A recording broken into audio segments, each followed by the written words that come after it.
Well, listen. Now this is the thing, because like he said, what he did was, Ralph. People love to do the analytics, right? He brought this up. This is a part of the article. This is from the article. What he did was, this is per 36 minutes.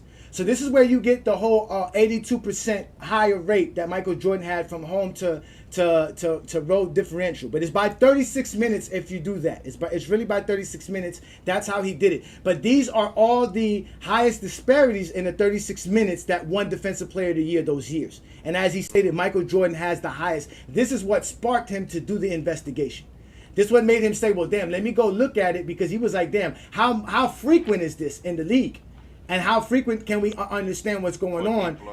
For not just for DPOY, but just in general, the whole stat keeping and how much an advantage certain players get at home compared to the road. But he just wanted to go look at the DPOY because the 1988 season was under question, and because everybody knows that's one of Michael Jordan's greatest seasons, if not his greatest season outside of winning the championship, that this is very important. He stated himself that the Defensive Player of the Year is a very crucial argument in the GOAT debate, and he says it's probably the most important Defensive Player of the Year winner of all time. That's Tom Haverstrow's words. So, but when you look at it, to be honest with you, I did my research, and we do what we do best here in GOAT James Kingdom, because like I told y'all, not like us. So hide the Bible if God is watching, because we whooping feet here today.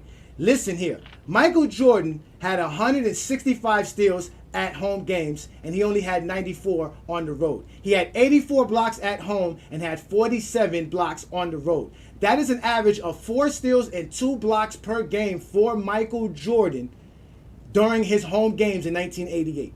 On the road, it went to 2.3 steals to 1 block per game.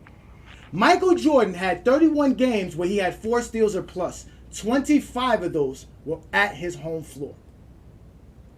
18 games out of the season, he had 3 blocks or more. 15 of them were at home. Not only that, Michael Jordan's top 9 blocks games during that year were at home. The number 1 road game is the 10th game, and 8 out of the top 10 steals games for that season was with Michael Jordan at home.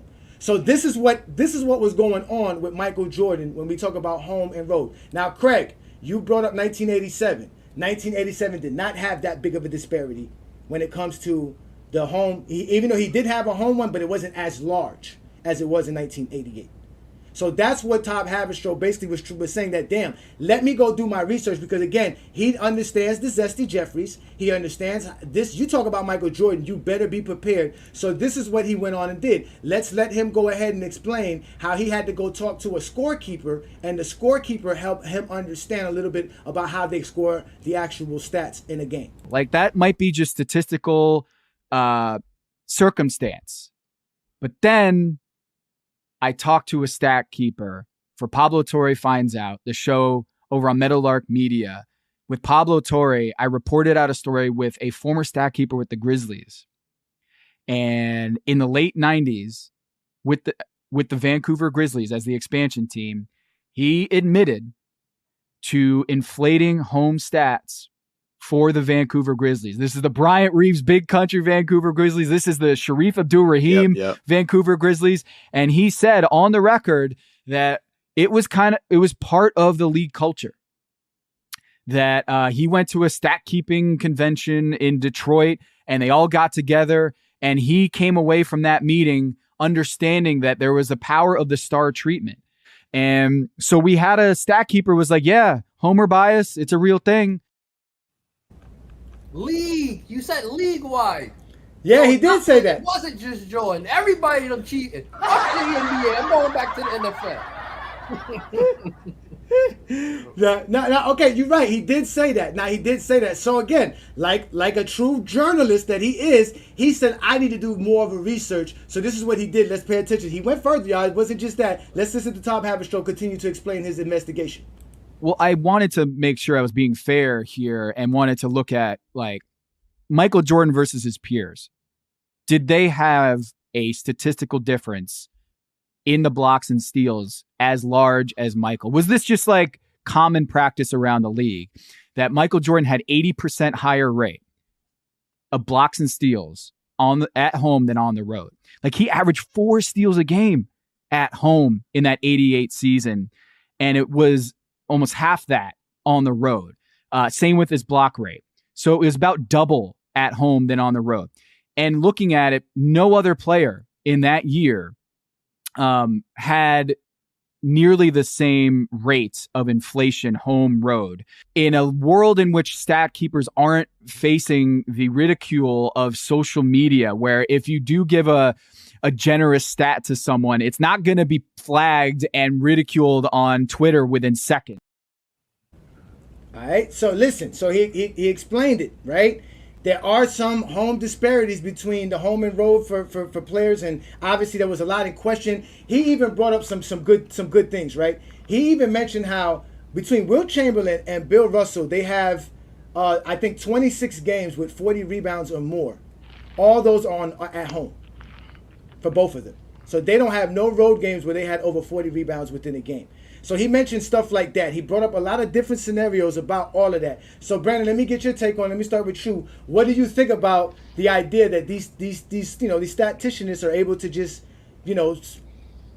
cook the stats? It's believable. It happened in high school, happened in college.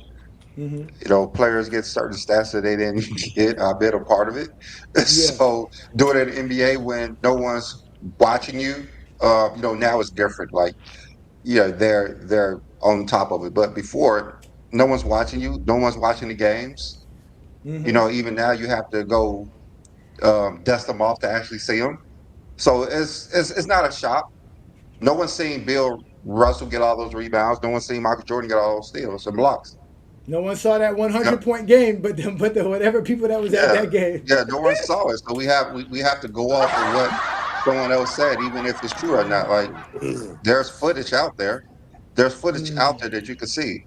I remember I was watching Michael Jordan get steals in one of the games before, and if he tipped the ball to someone, you get a steal, but the person had the ball. Pippen said something about it, and that's why they showed it, but it was a while ago, I think. But it was just something Pippen was saying, and I saw it's Jordan, so of course he's going to get the steal if he tips it, and someone else grabs it and steals the ball. Yeah, Scottie Pippen said that. Scottie Pippen said if he tipped the ball and Jordan got the ball, it would go to a steal to Jordan. But if it was the opposite, Jordan would get the steal. The opposite way around, yeah. Yeah, it was the opposite. He wouldn't get the steal. So again, that was the whole thing. He started breaking down. He got an official the scorekeeper. So